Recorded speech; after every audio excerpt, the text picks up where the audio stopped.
तो देखो अब हम स्टार्ट करेंगे चैप्टर 2 जिसका नाम है बेसिक अकाउंटिंग। क्या नाम है? Basic accounting terms. Basic accounting terms. देखो नाम से ही पता चल रहा है टर्म्स। तुम्हें मालूम नहीं होगा टर्म्स किसे कहते हैं, और अगर मालूम है तो अच्छी बात है, और नहीं है मालूम तो और भी अच्छी बात है, क्योंकि मुझे बताने का क्या मिलने वाला है, मौका मिलने वाला है। वैसे आजकल कोई मौका देता नहीं है, लेकिन मैं ले लेता हूं फिर भी। तो टर्म्स का मतलब होता है डेफिनेशंस। टर्म्स का मतलब क्या होता है? Definitions, concepts. इस चैप्टर के अंदर तुम्हें भरपूर मात्रा में अकाउंट से रिलेटेड क्या मिलेंगी? डेफिनेशन मिलेंगी। परचेज किसे कहते हैं, सेल्स किसे कहते हैं, एसेट्स किसे कहते हैं, लाइबिलिटीज किसे कहते हैं, कैपिटल किसे कहते हैं, रिसीट्स किसे कहते हैं, एक्सपेंडिचर किसे कहते हैं, गेन किसे कहते हैं, प्रॉफिट किसे कहते हैं, लॉस किसे कहते हैं, ड्राइंग का क्या मतलब होता है, करंट एसेट क्या चीज होती है, करंट लाइबिलिटीज क्या चीज होती है। ये तो मैंने फिर भी थोड़ी बहुत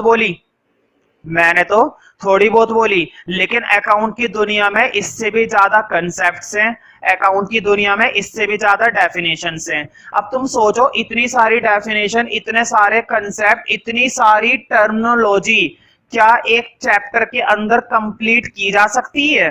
नहीं भाई, सीधी बात है। अगर अकाउंट के बारे में जानना है तो अकाउंट पढ़ो। क्या सिर्फ ये चैप्टर पढ़ने से काम चल जाएगा? नहीं। जो नॉलेज, जो इंफॉर्मेशन तुम्हें पूरी अकाउंट पढ़कर पता चलेगी, वो इंफॉर्मेशन तुम्हें ये अकेला चैप्टर नहीं दे सकता। तो ये चैप्टर तुम्हें क्या दे रहा है? ये चैप्टर तुम्हें दे रहा है बेसिक अकाउंटिंग टर्म्स, जो बेसिक है, जो अकाउंट सीखने के लिए जरूरी है। मुझे बताओ, कोई भी बंदा काम करता है, जैसे मैं काम कर रहा हूं, मैं बच्चों को ट्यूशन पढ़ाता हूं, हालांकि तुम्हारे जैसे नालायक बच्चों का सामना मुझे हर साल करना पड़ता है, ठीक है। तो मैं ट्यूशन पढ़ाता हूं भाई, फ्री में तो पढ़ा नहीं रहा हूं। चाहे 100 रुपए लेता हूं, चाहे 50 रुपए लेता हूं, चाहे 200 रुपए लेता हूं, चाहे 2000 रुपए लेता हूं, चाहे 20,000 रुपए लेता हूं, ठीक है, लेता तो हूं ना। मेरे काम करने के पीछे क्या उद्देश्य है? मेरे काम करने के पीछे दो उद्देश्य हैं। एक तो यह है कि मैं तुम लोगों को अच्छा सा अच्छा पढ़ाऊं, और दूसरा और मेन उद्देश्य मेरा क्या है कि मैं तुम लोगों से क्या वसूल करूं? फीस वसूल करूं। मतलब कि अगर मैं तुम्हें अपनी सर्विस दे रहा हूं, बोर्ड पे देखो, अगर मैं तुम्हें अपनी क्या दे रहा हूं? एजुकेशन सर्विस दे रहा हूं, तो उस एजुकेशन सर्विस के बदले तुम मुझे क्या थमा रहे हो? तुम मुझे थमा रहे हो मनी, पैसा थमा रहे हो ना। और मुझे बताओ, सिर्फ यही एक फील्ड ऐसी है जिसमें मैं पैसा कमा रहा हूं, या दुनिया में हर एक काम के पीछे क्या उद्देश्य होता है? पैसा कमाना।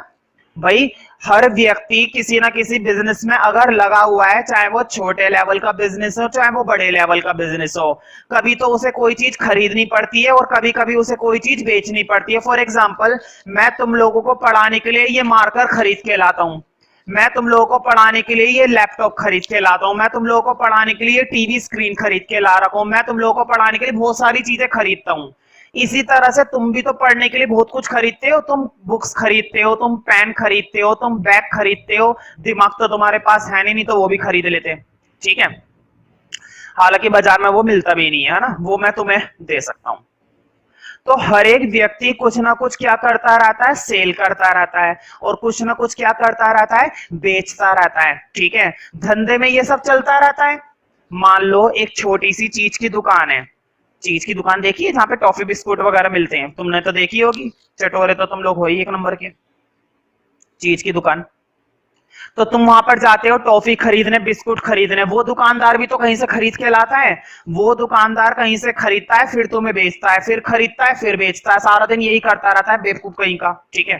तो ये जो वो काम कर रहा है ना, खरीदने बेचने का, इसको बोला जाता है, लिखो नंबर 1 के अंदर, इसको बोला जाता है बिजनेस ट्रांसैक्शन। क्या बोला जाता है इसको? Business transaction. तो देखो, बिजनेस ट्रांसैक्शन का मतलब सिंपल सा है, 3 बातें बोलूंगा बस, सिर्फ 3 बातें। और सबसे इंपॉर्टेंट बात पहले बोल रहा हूं, बिजनेस ट्रांसैक्शन कहने का मतलब जिसका कनेक्शन किससे होता है? इससे, अंगूठे से नहीं, पैसे से। जिसका कनेक्शन किससे होता है? पैसे से। या तो पैसा आ रहा हो या फिर पैसा जा रहा हो। भाई, 2 ही बातें होती हैं बहुत जरूरी आज के समय में। हर एक इंसान किस चीज के लिए पागल हुआ जा रहा है दिन और रात? पैसे के लिए। पैसा कभी कभी आता है और पैसा कभी कभी जाता है। फॉर एग्जाम्पल, मैं तुम लोगों को अपनी सर्विस दे रहा हूं, मेरे पास पैसा आ रहा है और तुम्हारे पास से पैसा जा रहा है ना। तुम मुझे पैसे देते हो, तुम्हारा पैसा गया, और तुम मुझे पैसे देकर गए, मेरे पास पैसा आया। That transaction is known as business transaction. तो लिखो बिजनेस ट्रांजैक्शन के लिए, तो जिसका कनेक्शन पैसे से होता है, जिसका कनेक्शन मनी से होता है, उसके साथ एक वर्ड लग जाता है, that word is known as financial. Financial, financial का मतलब यही होता है पैसा। ठीक है, तो लिखो बिजनेस ट्रांजैक्शन की डेफिनेशन अब तक कई बार एग्जाम में पूछी जा चुकी है। तो लिखो बिजनेस ट्रांजैक्शन के लिए इसके आगे, it is a financial transaction. Financial मतलब जिसका कनेक्शन किससे होता है, पैसे से। जिसका कनेक्शन किससे होता है, पैसे से। इट इज अ, बोर्ड पे लिखी हुई है फाइनेंशियल डेफिनेशन, वो फाइनेंशियल की spelling. It is a financial transaction between two parties. It is a financial transaction between two parties. TWO, दो पार्टी के बीच में होती है। ध्यान से सुनो, मैं तुम लोगों को अपनी एजुकेशन सर्विस दे रहा हूं, मैं देने वाला, और तुम इस सर्विस को ले रहे हो तो तुम लेने वाले। दो पार्टी का योगदान होता है हमेशा बीच में। कितनी पार्टी चाहिए, दो पार्टी। एक तो उस सर्विस को बेचने वाला बंदा और दूसरा बंदा उस सर्विस को खरीदने वाला। मुझे बताओ, अगर मेरे पास बच्चे ही नहीं आएंगे पढ़ने के लिए तो क्या मैं अपनी एजुकेशन सर्विस बेच पाऊंगा? क्या मैं अपनी इस एजुकेशन सर्विस को बच्चों को प्रोवाइड करा पाऊंगा जब मेरे पास बच्चे ही नहीं आ रहे? नहीं बेच पाऊंगा। तो क्या इसको ट्रांजैक्शन बोलेंगे? मैंने बेची कहां, कोई बच्चा ही नहीं आया, मैं बेच ही नहीं पाया, तो ये ट्रांजैक्शन बिजनेस ट्रांजैक्शन नहीं कहलाएगी। It is a financial transaction between two parties, दो पार्टीज, दो। It is a financial transaction between two parties, TWO, between two parties, and recorded, record किया जाता है भाई, बिना रिकॉर्डिंग के तो आजकल कुछ नहीं होता। Between two parties and recorded in the books of accounts, and recorded in the books of accounts, recorded in the books of accounts, in the books of accounts। ठीक है, और इसका कनेक्शन हमेशा किससे होता है? अंगूठे से नहीं, पैसे से। In the books of accounts मतलब हम उनको किस में रिकॉर्ड करके रखते हैं? बुक्स में, अकाउंट्स की। ठीक है, फुल स्टॉप के बाद लिखो इसी के अंदर, it is a financial event. It is a, board पे लिखा हुआ है event. It is a financial event in terms of money. It is a financial event, financial मतलब पैसे से related. It is a financial event in terms of, board पे लिखा हुआ है, in terms of, in terms of money, in terms of money। ठीक है, कुछ एग्जांपल लिखवा दूं? मुझे बताओ, तुमने गुड्स बेचे, बोर्ड पे देखो, तुमने किसी को अपना माल बेच दिया, बताओ बेवकूफ हो क्या? फ्री में बेचोगे? इतना बेवकूफ तो कोई नहीं होता। तुमने माल बेचा और वो बंदा 10,000 की गड्डी तुम्हारे मुंह पे मार के गया, तुम कुछ नहीं कर पाए, क्यों? क्योंकि तुम्हें क्या मिल गई? गड्डी मिल गई भाई। गड्डी मिलने पर कौन क्या करेगा? ठीक है, गड्डी तो मारी है, हड्डी थोड़ी ना मारी है। तुमने उसको अपना माल बेचा और माल के बदले वो 10,000 की गड्डी तुम्हारे मुंह पर क्या कर गया? मार के चला गया। खुश हो गए तुम? तुम्हें 10,000 की गड्डी मिल गई, है कि नहीं? तो तुमने माल बेचा और बदले में क्या मिला? पैसा मिला। तुमने बेचा, उसने खरीदा। तुमने बेचा, उसने खरीदा। तो बताओ क्या ये ट्रांजैक्शन कहलाएगी? ये ट्रांजैक्शन है, क्योंकि इसका कनेक्शन किससे है? पैसे से है। और इसमें कितनी पार्टीज हैं? दो पार्टीज। एक तो तुम बेचने वाले और एक वो खरीदने वाला। तुम मारने वाले, वो मरने वाला, तुम मारने वाले वो बचाने वाला, समझ रहे हो ना, दो पार्टीज का होना बहुत जरूरी है। लिखो for example sale of goods, है ना, गुड्स को बेचना। For example sale of goods, तुमने अपना माल बेच दिया।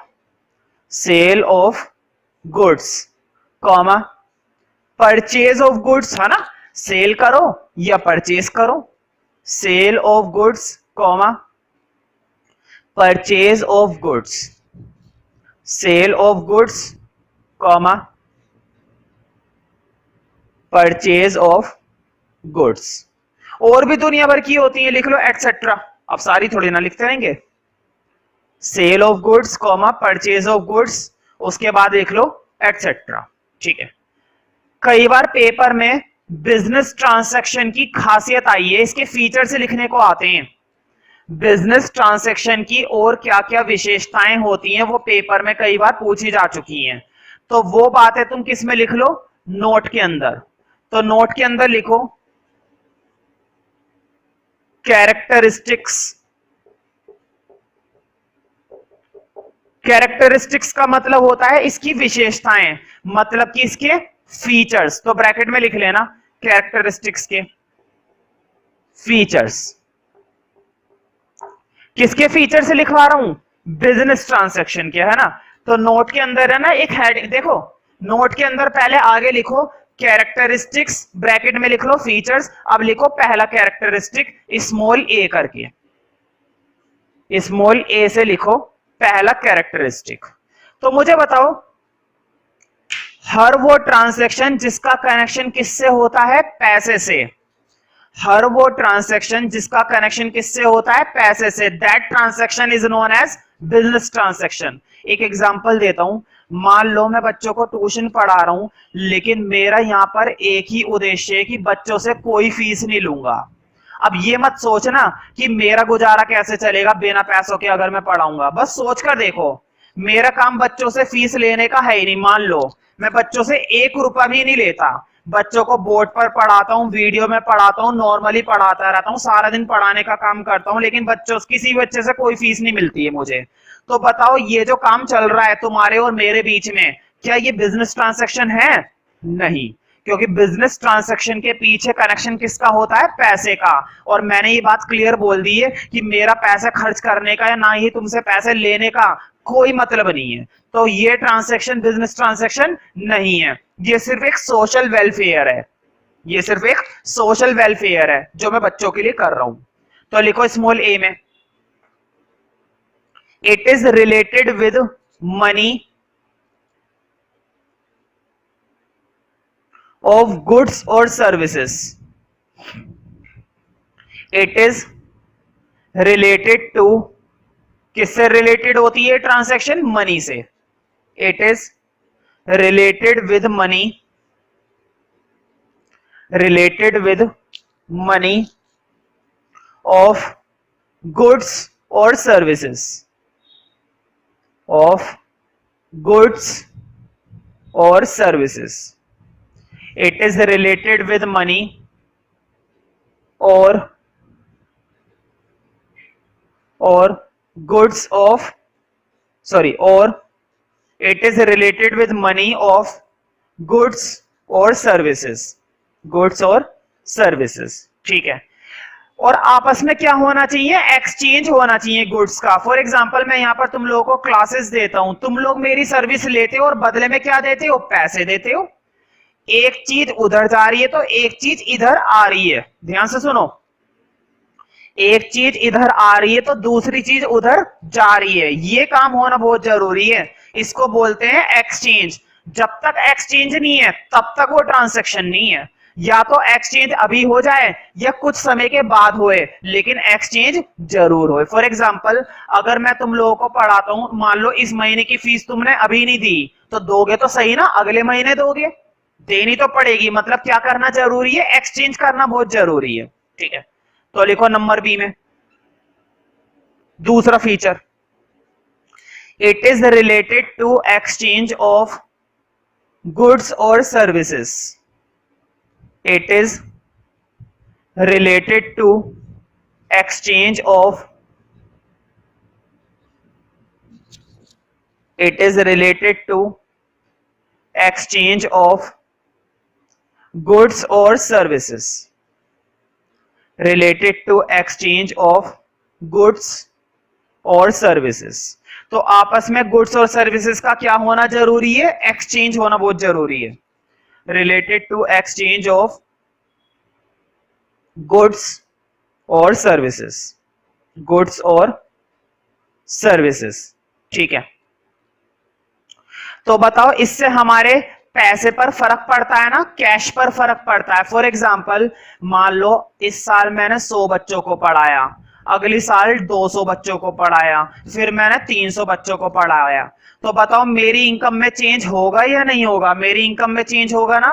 मान लो इस साल मैंने 10 बच्चे पढ़ाए, अगली साल 40 बच्चे पढ़ाए, फिर 80 बच्चे पढ़ाए, तो बताओ मेरी इनकम बढ़ेगी ना धीरे धीरे। मतलब मेरी फाइनेंशियल पोजीशन में भी क्या आता है? चेंज आता है। देखो मैं सारे एग्जांपल ट्यूशन के बेस पर इसलिए दे रहा हूं, मैं जानकर अकाउंट को ज्यादा कॉम्प्लिकेटेड नहीं बना रहा।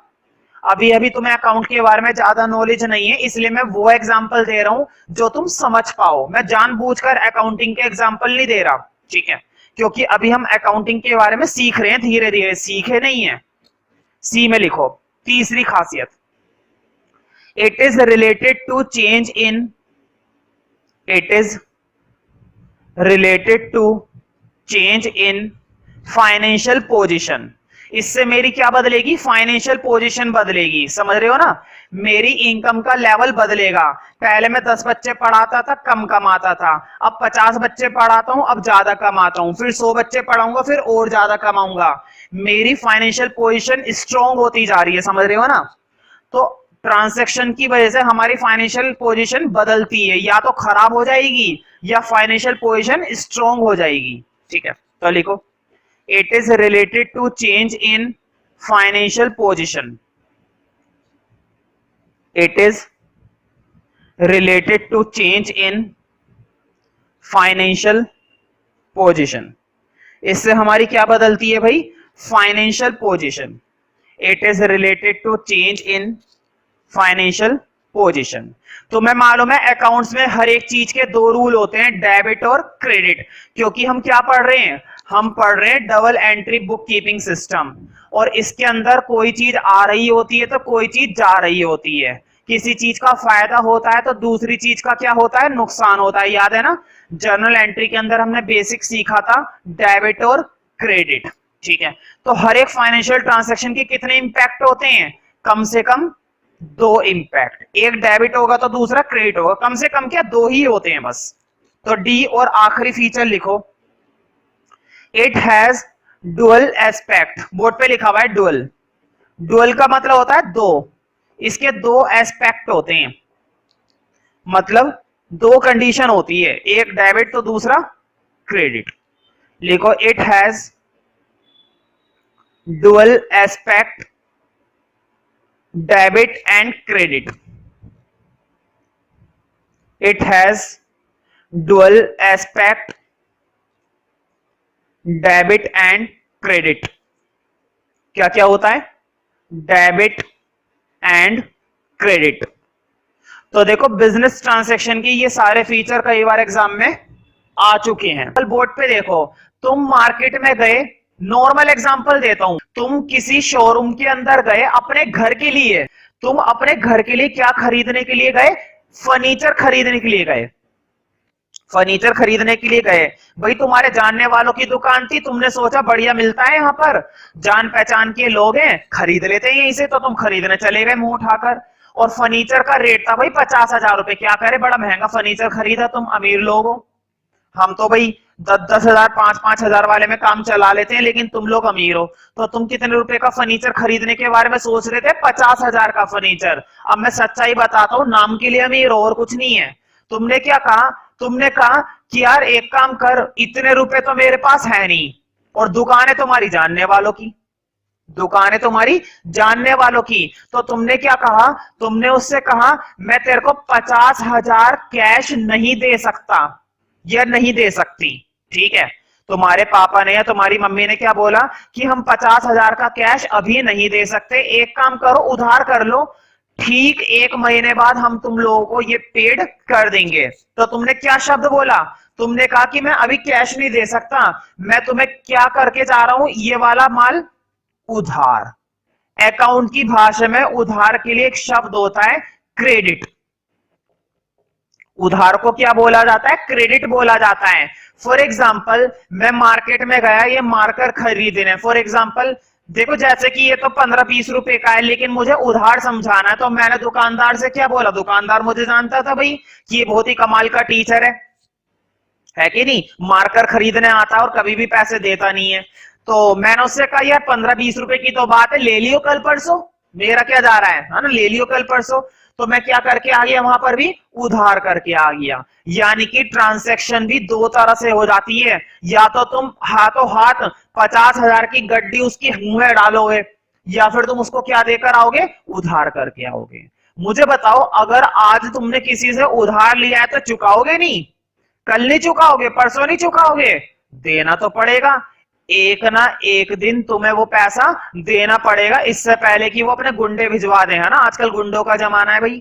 ठीक है, तो अगली डेफिनेशन लिखने से पहले ना एक छोटा सा नोट और लिख लो, अलग से लिखना है। लास्ट में मैंने कुछ फीचर्स लिखवाए थे, 3-4 फीचर्स लिखवा रखे हैं मुझे याद है।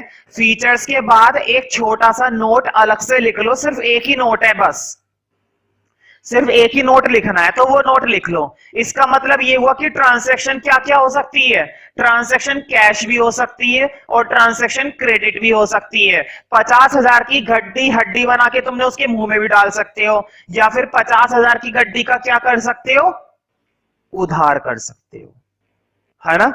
या तो तुम 50,000 रुपए उसके मुंह पे मारोगे, बड़ी बेइज्जती करके आओगे उसकी, या फिर वो तुम्हारी बेइज्जती कर देगा, मतलब तुम क्या करके आओगे, उधार करके आओगे। तो दो ही बातें होती हैं, या तो बंदा पैसा देता है या फिर उधार देता है। ठीक है, तो लिखो नोट के अंदर, डायरेक्ट लिखो, transaction can be cash transaction और क्रेडिट ट्रांसैक्शन। क्रेडिट शब्द बोर्ड पे लिखा हुआ है।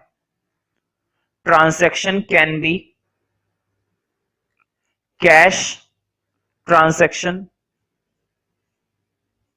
और credit transaction. Transaction can be cash transaction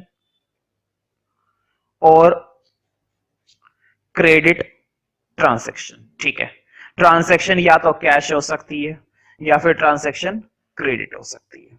ठीक है, transaction can be cash transaction और क्रेडिट ट्रांसैक्शन। तो देखो अब मैंने तुम लोगों को सिर्फ एक ही डेफिनेशन पढ़ाई है, बिजनेस ट्रांसैक्शन। ठीक है, अब हम दूसरी डेफिनेशन लिखेंगे। मैंने बताया था ना इस चैप्टर के अंदर सिर्फ और सिर्फ क्या मिलेंगी, डेफिनेशन सी डेफिनेशन। तो बिजनेस ट्रांसैक्शन के बारे में हमने बहुत पढ़ लिया। अब लिखो नंबर 2। अब हम देखेंगे अकाउंट क्या चीज है। अकाउंट को हिंदी में बोलते हैं खाता। कहते नहीं ये तो बहुत खाता है, वो वाला खाता नहीं।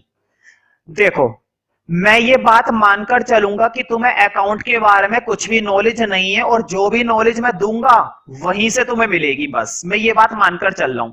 अगर तुम्हें नॉलेज है तो अच्छी बात है, इसमें तो कोई बुरी बात है ही नहीं, और अगर नहीं है तो ये और भी अच्छी बात है, क्योंकि मुझे समझाने का क्या मिलने वाला है, मौका। ठीक है, अब ध्यान से सुनो, अकाउंट को बिल्कुल ही सिंपल सोचो, अकाउंट की बुक वगैरह छोड़ो, सब बेसिक सोचते हैं।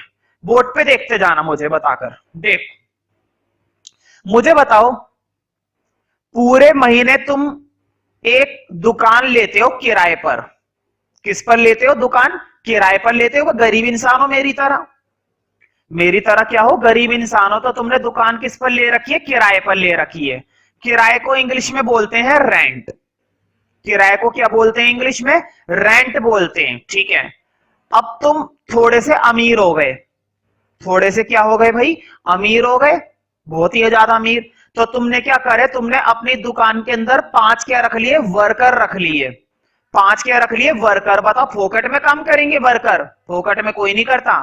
तुमने बदले में उनको क्या दी, सैलरी दी भाई। बिना सैलरी के कोई नहीं मानने वाला, बिना सैलरी के कोई भी नहीं मानने वाला। बस ये दो एग्जांपल दे रहा हूं, ज्यादा नहीं बता रहा, है ना। देखो वैसे तो दुनिया भर के एग्जांपल मैं दे सकता हूं, मेरे पास टाइम लिमिटेड होता है, लेकिन एग्जांपल अनलिमिटेड होते हैं, तो मैं इतना सारा एग्जांपल नहीं दे सकता, है ना, पर्टिकुलर टाइम पीरियड के अंदर, वरना मुझे इतना ज्यादा एग्जांपल आता है, बोर्ड छोटा पड़ जाएगा एग्जांपल लिखने में, इतना ज्यादा एग्जांपल है मेरे पास, लेकिन जरूरत नहीं है, दो से जो मैं समझाऊंगा समझ में आ जाएगा। मुझे बताओ, रेंट 1 महीने का देते हैं, 2 महीने का देते हैं, पूरे साल भर ही देते रहते हैं? पूरे साल भर देते हैं भाई। जनवरी का रेंट दिया, फरवरी का रेंट दिया, मार्च का दिया, है ना, जुलाई, अगस्त, नवंबर, दिसंबर, इस तरह से पूरे साल भर रेंट देते हैं। अब बोर्ड पे देखो जरा, पहले महीने का रेंट दिया, दूसरे महीने का रेंट दिया, तीसरे महीने का रेंट दिया, और भी बहुत सारे रेंट तुम देते चले गए। इतना दिमाग है कि याद रखोगे? कोई याद नहीं रख पाता। क्यों? क्योंकि सिर्फ एक खर्चा नहीं है, और भी दुनिया भर के खर्चे हैं। बताओ, जब एक छोटी सी दुकान खोलता है इंसान, तो उसके लिए सिर्फ एक ही खर्चा होता है? नहीं, दुनिया भर के खर्चे होते हैं। तो तुम क्या करोगे? तुम रेंट के लिए एक अकाउंट खोलोगे। अब मैं तुम्हें एक बात बताता हूं, अकाउंट को ना ऐसे समझो, अकाउंट एक तरीके का क्या होता है, पर्चा होता है। उस पर्चे के अंदर क्या रिकॉर्ड हुई हुई होती है? रेंट से रिलेटेड ट्रांजैक्शन, कितना रेंट दिया, किस तारीख को दिया, किसको दिया, कब दिया, ये सारी बातें किसके अंदर रिकॉर्ड होंगी? रेंट अकाउंट के अंदर। इसी तरह से मुझे बताओ, तुम वर्कर को सैलरी दोगे, 1 महीने की दोगे, 2 महीने की दोगे, पूरे साल भर देते रहोगे? पूरे साल भर देनी पड़ेगी। अब तुम कौन सा अकाउंट खोल दोगे? Salary account. तो अकाउंट कहने का मतलब एक तरीके का क्या होता है? ये किसी भी ट्रांजैक्शन से रिलेटेड एक तरीके का क्या माना जाता है? ये रिकॉर्ड माना जाता है। ये उस बात को रिकॉर्ड करके रखता है जो तुम्हारे दिमाग के अंदर भूल सकती है। फॉर एग्जाम्पल, मान लो तुम किसी भी तरह के खर्चे करे चले जा रहे हो, करे चले जा रहे हो, माल खरीदे जा रहे हो, खरीदे जा रहे हो, खरीदने का कब कब खरीदा, क्या खरीदा, कितने रुपए का खरीदा, किससे खरीदा, है ना, कौन याद रखेगा? अकाउंट याद रखेगा। अकाउंट के अंदर जाकर तुम उसको क्या कर दोगे? रिकॉर्ड कर दोगे। लेकिन एक बात का ध्यान से सुनो, सैलरी अकाउंट के अंदर सिर्फ क्या रिकॉर्ड होगी? सैलरी। रेंट के अंदर सिर्फ क्या रिकॉर्ड होएगा? रेंट। परचेज के अंदर सिर्फ क्या रिकॉर्ड होएगा? परचेज। सेल्स के अंदर सिर्फ क्या रिकॉर्ड होएगा? सेल्स। समझ रहे हो ना? ये सारी चीजें, तो जिसका अकाउंट होता है उसी की ट्रांजैक्शन रिकॉर्ड होती है। अब मैं एक रियल एग्जांपल देता हूं। मान लो तुमने बैंक के अंदर क्या खुलवा रखा है? अपना अकाउंट खुलवा रखा है। तुम लोगों का तो पता नहीं, लेकिन मम्मी पापा का तो होता है। फॉर एग्जांपल, तुम्हारे पापा का किसी बैंक के अंदर अकाउंट है, फॉर एग्जांपल एसबीआई ले लेते हैं, पंजाब नेशनल बैंक ले लेते हैं, कोई सा भी बैंक ले लो, मेरा क्या जा रहा है। तो तुमने किसी बैंक के अंदर तुम्हारे पापा का क्या खुला हुआ है? अकाउंट। बताओ, सारी ट्रांजैक्शन किसकी होंगी? तुम्हारे पापा की या औरों की भी होंगी? उसमें सिर्फ तुम्हारे पापा की ट्रांजैक्शन उसके अंदर रिकॉर्ड होंगी। एक भी आलतू फालतू किसी और की ट्रांजैक्शन तुम्हारे अकाउंट में आएगी? नहीं आएगी। जिसका अकाउंट होता है उसी की ट्रांजैक्शन आती है। तो अकाउंट बेसिकली क्या करके रखता है? ट्रांजैक्शन को रिकॉर्ड करके रखता है। तो नंबर 2 में लिखो अकाउंट। अब अकाउंट के आगे लिखो, लिखो it is a record of transactions, it is a record of transactions, it is a record of transactions relating to, और बताओ उसी से रिलेटेड होती है ना ये, किसी एक चीज से या सबसे रिलेटेड नहीं होती, उसी एक चीज से रिलेटेड होती है जिसका अकाउंट होता है। रेंट का अकाउंट है तो सिर्फ किसकी ट्रांजैक्शन होगी? रेंट की। किस महीने में कितना रेंट किसको दिया, कौन सी तारीख को दिया, समझ रहे हो ना? It is a record of transactions relating to a particular, board पे लिखा हुआ है particular, relating to a particular head, relating to a particular head. ठीक है, पर्टिकुलर हेड का मतलब है किसी एक पर्टिकुलर टॉपिक पर, for example rent, for example purchase, for example sales, है ना। It is a record of transactions relating to a particular head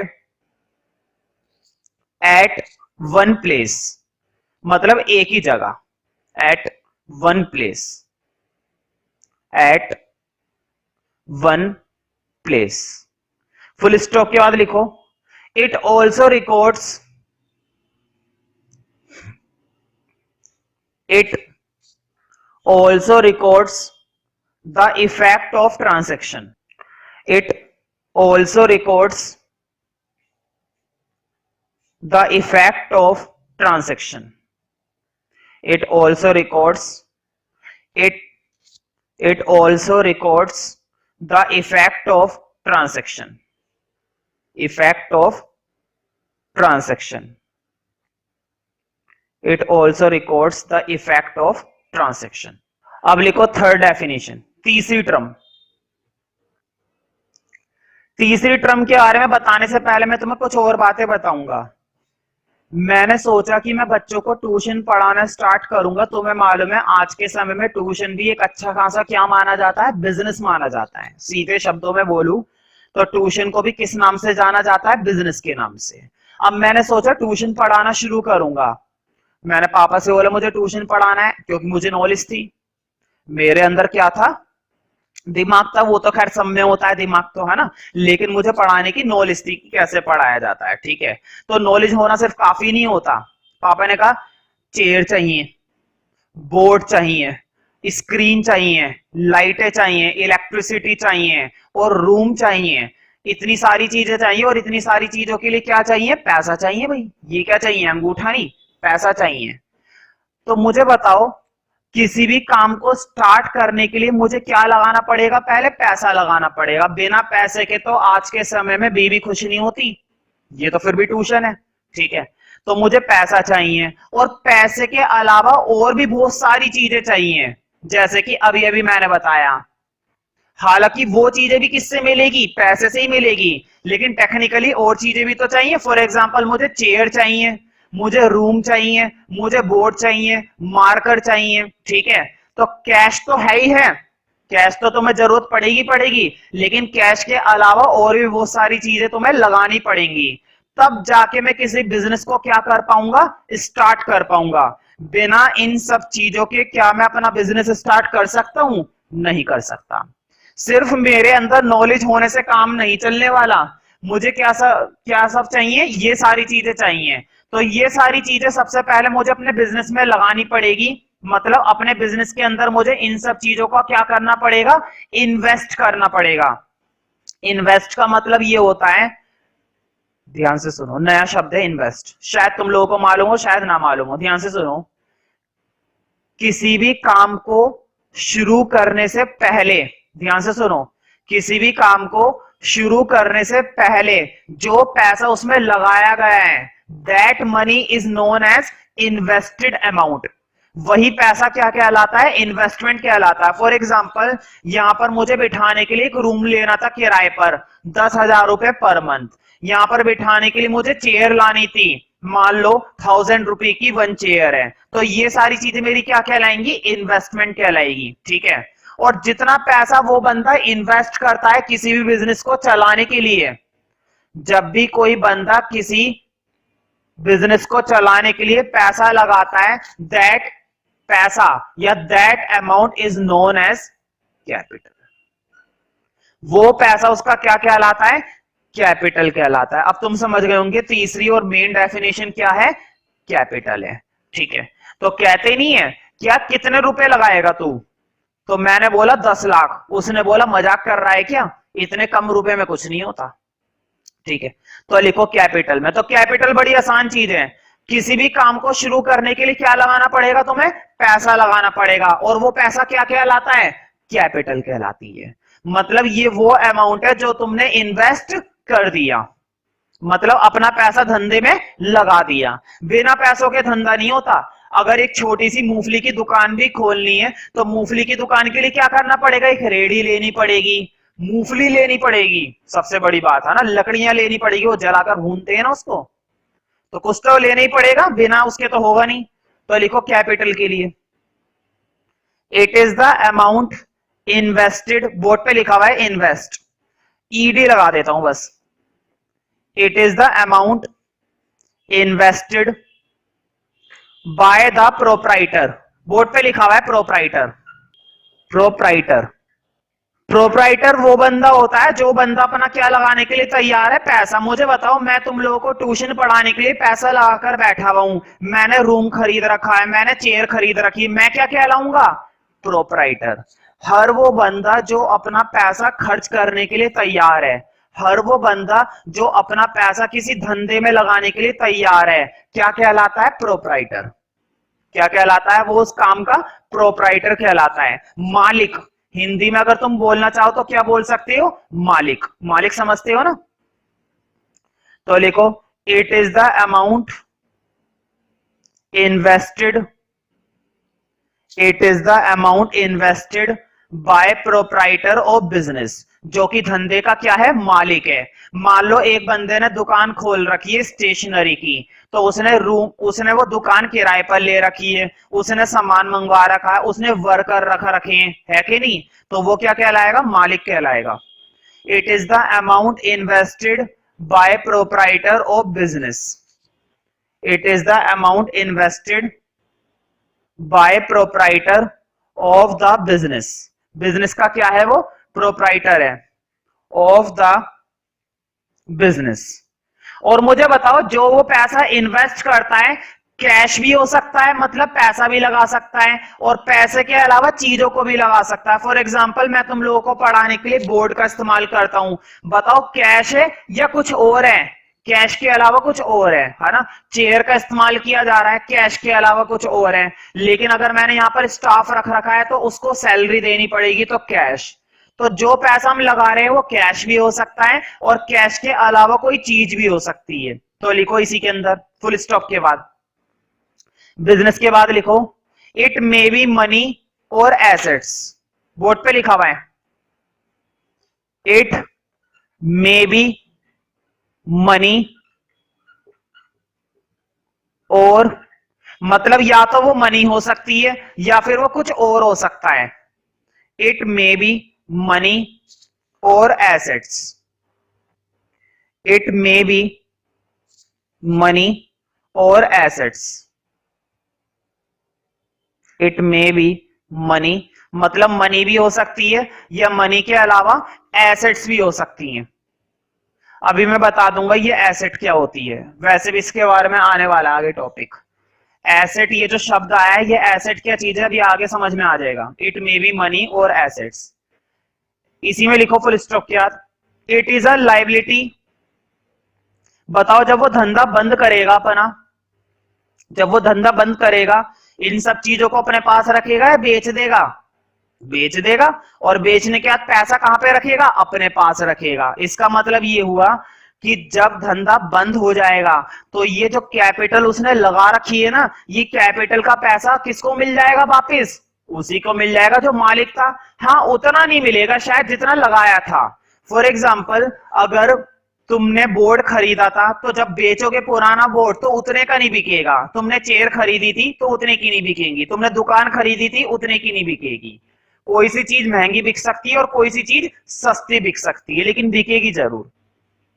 it is a liability, अभी ये लाइबिलिटी भी पता चल जाएगा क्या होती है, इसके बारे में भी आगे आएगा।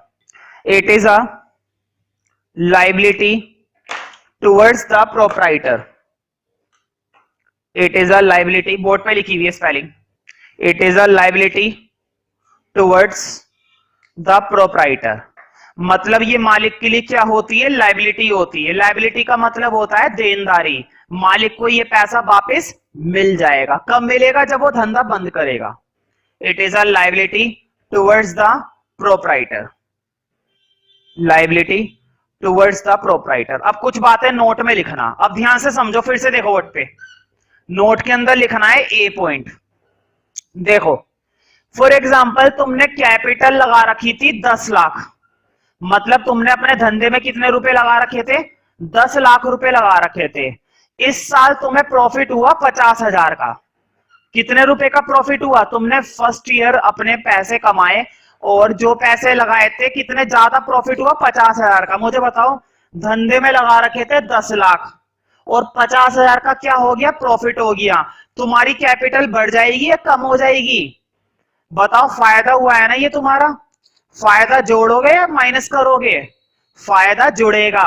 और अगर नुकसान होता तो नुकसान की वजह से ही कैपिटल क्या हो जाती तुम्हारी, कम हो जाती। मतलब जिस जिस साल तुम्हें फायदा होएगा उस साल तो तुम्हारी कैपिटल बढ़ेगी, और जिस साल तुम्हें नुकसान होएगा उस साल तुम्हारी कैपिटल क्या होती चली जाएगी, कम होती चली जाएगी। तो हर तरह का प्रॉफिट तुम्हारी कैपिटल को बढ़ा देता है, और हर तरह का लॉस तुम्हारी कैपिटल को क्या कर देगा, कम कर देगा। फॉर एग्जाम्पल, तुम्हारी जेब में 100 रुपए थे, छोटे लेवल पर सोचो, तुम्हारी जेब में कितने थे, 100 रुपए, और तुम्हें कहीं पर 10 रुपए का नुकसान हो गया। 10 रुपए का क्या हो गया, नुकसान हो गया। अब तुम्हारी जेब में सिर्फ कितने रुपए रह जाएंगे, 90 रुपए। क्यों? क्योंकि वो जो 10 रुपए का नुकसान है वो कहां से पूरा होएगा, तुम्हारी जेब से। अब मान लो तुम्हारी जेब में 100 रुपए थे और कहीं पर तुम्हें 50 रुपए का फायदा हुआ है। अब तुम्हारी जेब में कितने रुपए बढ़ जाएंगे, 50 रुपए, मतलब कितने हो जाएंगे, 150 रुपए। तो फायदे की वजह से हमारी कैपिटल बढ़ती है और नुकसान की वजह से हमारी कैपिटल कम होती है। ये बातें नोट के अंदर ए पॉइंट में लिखो। लिखो, व्हेन बिजनेस अर्न, बोर्ड पे लिखा हुआ है। अर्न का मतलब होता है कमाना, मतलब जब धंधे के अंदर प्रॉफिट कमाओगे तो प्रॉफिट कमाने से कैपिटल बढ़ेगी। When business earn profit it increases the capital. When business earn profit, when business earn की स्पेलिंग बोर्ड पे लिखी हुई है, earn का मतलब होता है कमाना। when business earn profit it increases the capital, ये कैपिटल को बढ़ा देता है। when business earn profit it increases the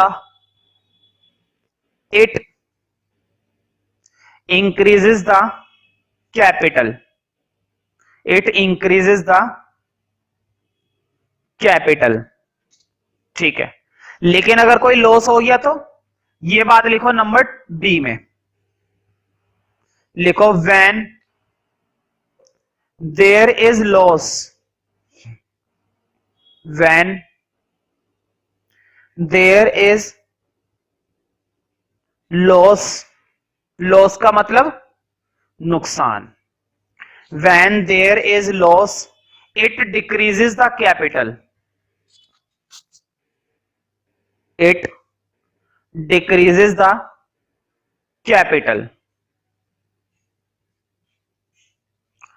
when there is loss it decreases the capital, तो ये हमारी कैपिटल को कम कर देता है, डिक्रीजेस द कैपिटल। कैपिटल के दो नए नाम और होते हैं, वो दोनों नाम थर्ड पॉइंट में लिख लो, कई बार पेपर में आ चुके हैं कि कैपिटल को और किस नाम से जाना जाता है। कई बार एक नंबर में आया है कि कैपिटल का अनदर नेम बताइए, तो दो नाम होते हैं, वो दो नाम क्या क्या होते हैं, वो नंबर सी में लिख लो। लिखो, capital of business also known as, capital of business also known as, is also known as owner's equity, capital of business is also known as owner's equity। और एक नाम और लिख लो, लिखो और नेट वर्थ। क्या बोला जाता है, नेट वर्थ। वर्थ का मतलब होता है वैल्यू, मतलब कि बिजनेस की वैल्यू क्या है, और बिजनेस की वैल्यू क्या है, 10 लाख रुपए। जितना पैसा तुम बिजनेस में लगाकर बैठे हुए हो वो क्या कहलाती है, उस बिजनेस की वैल्यू कहलाती है। मान लो तुम छोटी सी दुकान खोल के बैठे हुए हो और एक बंदे ने कंपनी खोल रखी है, बताना किसकी वैल्यू ज्यादा होगी, उस छोटी सी दुकान की या उस बड़े बिजनेसमैन की, उसकी, क्योंकि उसकी नेटवर्थ ज्यादा होगी। उसने करोड़ों रुपए लगा रखे हैं, इसने लाखों रुपए लगा रखे हैं, उसकी नेट वैल्यू ज्यादा है, इसकी नेट वैल्यू कम है। तो कैपिटल का मतलब क्या कहलाती है, नेटवर्थ। ये वाला नाम समझ में आ गया ना, क्यों कहलाती है नेटवर्थ। नेटवर्थ का मतलब होता है उसकी वैल्यू, कहते हैं नहीं इसकी वर्थ कितनी है। मान लो तुमने एक चमचमाती कार खरीदी तो वो ज्यादा वर्थफुल होगी ना, बजाय इसके कि तुमने एक पुरानी कार खरीदी। तो नई कार की वैल्यू ज्यादा है और पुरानी कार की वैल्यू कम है, क्योंकि उसकी नेट वर्थ ज्यादा है। वर्थ का मतलब होता है उसका ओहदा, मतलब उसकी कीमत, उसकी वैल्यू, ठीक है। हाँ, कैपिटल निकालने का एक फॉर्मूला भी होता है, वो फॉर्मूला एक लाइन छोड़कर लिख लो, कई बार एग्जाम में आ चुका है। कैपिटल का फॉर्मूला लिखो। कैपिटल का फॉर्मूला होता है capital equal to assets minus liabilities. अब तुम कहोगे ये एसेट्स क्या चीज है और लाइबिलिटीज क्या चीज है। पहली बात तो ये है, ध्यान से सुनना मेरी बात को, कैपिटल के लिए तुम्हें क्या करना है, तुम्हें एसेट में से क्या माइनस करनी है, लाइबिलिटी। अगर तुम एसेट में से लाइबिलिटी माइनस कर दोगे तो क्या निकल आएगी, कैपिटल निकल आएगी। अभी इस फॉर्मूले की ज्यादा टेंशन मत लो, अभी इसको सिर्फ इतना ही समझो कि एसेट में से क्या माइनस करने पर कैपिटल आती है, लाइबिलिटी माइनस करने पर। हाँ, अब ये एसेट क्या होती है और कैपिटल क्या होती है और इन दोनों का क्या मतलब होता है, वो इसी चैप्टर में आगे आने वाला है। एसेट्स के बारे में भी प्रॉपर पढ़ेंगे, लाइबिलिटीज के बारे में भी प्रॉपर पढ़ेंगे, ठीक है, अभी आने वाले हैं टॉपिक। तो तब तुम्हें समझ में आ जाएगा कि एसेट क्या है और लाइबिलिटी क्या है, ठीक है। तो ये थी नंबर 3 के अंदर तीसरी डेफिनेशन। अब हम आ चुके हैं चौथी डेफिनेशन पर। अगली टर्म देखते हैं, फोर्थ टर्म। फोर्थ है ड्राइंग। अब ये वो ड्राइंग नहीं है जो तुम ड्रॉ करते आ रहे हो बचपन से, ड्राइंग करते जा रहे हो, है ना, वो वाली ड्राइंग नहीं है। यहां पर ड्राइंग का मतलब अलग है। मुझे बताओ, तुमने छोटी सी परचून की दुकान खोल रखी थी, किराना स्टोर होता है ना, परचून के सामान की दुकान, किराना स्टोर कहते हैं उसको। तो तुमने वो दुकान खोल रखी थी और उस दुकान में तुमने इसमें ज्यादा वो तो होता नहीं है, तो तुमने सिर्फ 1 लाख रुपए लगा रखे थे। कितने रुपए इन्वेस्ट कर रखे थे, 1 लाख रुपए। ये तुम्हारी क्या है, अब ये भी पढ़ाया था, ये तुम्हारी क्या कहलाएगी, कैपिटल। जितने रुपए तुम बिजनेस में लगाते हो वो क्या कहलाती है, तुम्हारी कैपिटल। तो तुमने 1 लाख रुपए लगा रखे थे। अब मुझे बताओ, भले ही बिजनेस में लगा रखे हैं, लेकिन कभी कभी घर में ऐसी पोजीशन आ जाती है कि तुम्हें थोड़े से पैसों का इस्तेमाल किसके लिए करना पड़ जाता है, धंधे के लिए या घर के लिए, घर के लिए चलता रहता है भाई। बताओ, अगर घर में कोई दिक्कत हो जाए या किसी को बीमारी हो जाए, किसी भी तरह की कुछ भी दिक्कत हो जाए, मतलब पैसे की जरूरत पड़ जाए, ठीक है, तो बिजनेस में लगाए रखोगे या बिजनेस से इस्तेमाल करोगे, बिजनेस से इस्तेमाल करेंगे। कहने का मतलब ये हुआ कि 1 लाख रुपए में से तुमने क्या करा, तुमने 10,000 रुपए घर के कामों में, मतलब कि मैंने क्या शब्द बोला, पर्सनल यूज। पर्सनल समझते हो, पर्सनल का मतलब है बिजनेस में नहीं लगाए। वो 10,000 रुपए निकालकर तुमने किस इस्तेमाल में कर लिए, पर्सनल यूज के लिए। अपने बच्चे को साइकिल दिलवा दी, बीवी को कुछ दिलवा दिया, एक नया घर खरीद लिया, कुछ भी कर लिया, लेकिन जो भी करा क्या करा, पर्सनल करा। तो जब भी तुम पैसा कैपिटल से निकालकर अपने घर के कामों में या अपने पर्सनल खर्चे के लिए करते हो, तो वो खर्चा क्या कहलाता है, ड्राइंग कहलाता है। एक एग्जांपल दे रहा हूं, ध्यान से सोच समझकर बताना। 1 लाख ही कैपिटल, 1 लाख में से पहला एग्जांपल सुनो, पहला एग्जांपल क्या है, 1 लाख में से 5,000 तुमने निकाले और 5,000 है तुम दुकान के लिए कुछ सामान खरीद के लिए आए।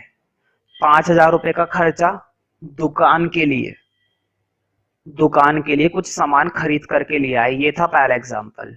अब दूसरा एग्जांपल सुनो, फिर 5,000 रुपए निकाले, लेकिन अपने बीवी के लिए, वाइफ, वाइफ समझते हो ना, तुम लोग कहां समझोगे, मैं खुद नहीं समझ पाया। तो वाइफ के लिए 5,000 रुपए के कुछ खरीद लिए, गहने वगैरह। बताओ, एग्जाम्पल नंबर 1 और एग्जाम्पल नंबर 2 दोनों में से कौन सा वाला एग्जाम्पल ड्राइंग कहलाएगा, पहले वाला एग्जाम्पल या दूसरे नंबर का एग्जाम्पल। तो देखो, दूसरा वाला जो एग्जाम्पल था, दूसरे में भी 5,000 रुपए निकाले थे, लेकिन वो 5,000 रुपए तुमने वाइफ के लिए खर्च करे, तो वो तुम्हारा कौन सा खर्चा कहलाएगा, पर्सनल। और जो पहले वाले 5,000 रुपए थे वो तुमने दुकान के कामों के लिए खर्च करे, और दुकान मतलब धंधा, क्योंकि काम ही तुम उस चीज का कर रहे हो। दुकान में तुमने 1 लाख रुपए लगा रखे हैं और उसके लिए जितना भी खर्चा है वो तुम्हारा ड्राइंग नहीं कहलाएगा। ड्राइंग वो कहलाता है जो तुम्हारा पर्सनल होता है, और पर्सनल तुम्हारा दूसरा वाला था। ठीक है, अब तुम समझ गए होंगे हर तरह का खर्चा जब भी हम खुद के लिए करते हैं, पर्सनली करते हैं, ठीक है, तो दैट रेफर एज ड्राइंग, उसको हम कहते हैं ड्राइंग। ठीक है, तो लिखो ड्राइंग में। एक एग्जांपल और दे दूं, मान लो दुकान के अंदर तुम किराने का सामान इस्तेमाल करते हो, उसमें से तुमने 1 बोरी आटा घर पे भिजवा दिया। 1 बोरी आटा घर, किराने के सामान में यही होता है, 1 बोरी आटा घर में भिजवा दिया, ये पर्सनल है ना, ये भी पर्सनल है। और वही 1 बोरी आटा तुमने कस्टमर के यहां पर भिजवाया, अब बताना, कस्टमर के यहां पर भिजवाना ये पर्सनल नहीं है, ये खर्चा तो धंधे का है, लेकिन जो तुमने घर में भिजवाया वो तुम्हारी ड्राइंग कहलाएगी। ठीक है, तो जरूरी है सिर्फ पैसा, कुछ भी इस्तेमाल करोगे घर के लिए ड्राइंग कहलाएगी, और कुछ भी इस्तेमाल करोगे धंधे के लिए वो ड्राइंग नहीं कहलाएगी। अब लिखो ड्राइंग के लिए, it is related to, it is related to personal use of goods, मतलब तुमने गुड्स का कैसे इस्तेमाल कर लिया, पर्सनल, खुद के लिए।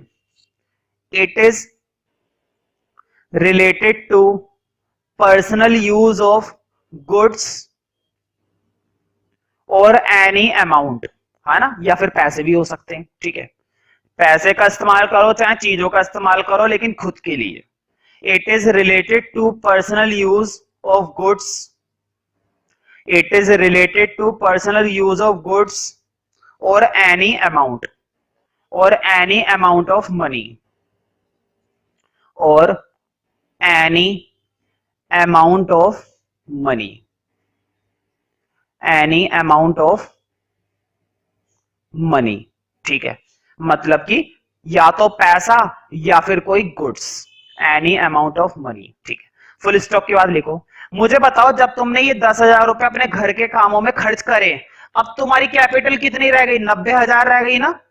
भाई 1 लाख में से 10,000 रुपए घर में तुमने बीवी को दे दिए, अब तुम्हारी कैपिटल कितनी रह गई, 90,000। इसका मतलब ये हुआ कि ड्राइंग की वजह से हमारी कैपिटल क्या हो जाती है, कम हो जाती है। तो लिखो इसी में फुल स्टॉप क्या लिखो, लिखो due to drawings, due to drawings reduction in capital of the business.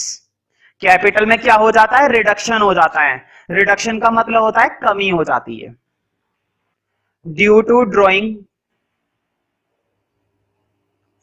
Reduction in capital of the business, due to drawings reduction of capital, sorry, reduction in capital of the business, reduction in capital of the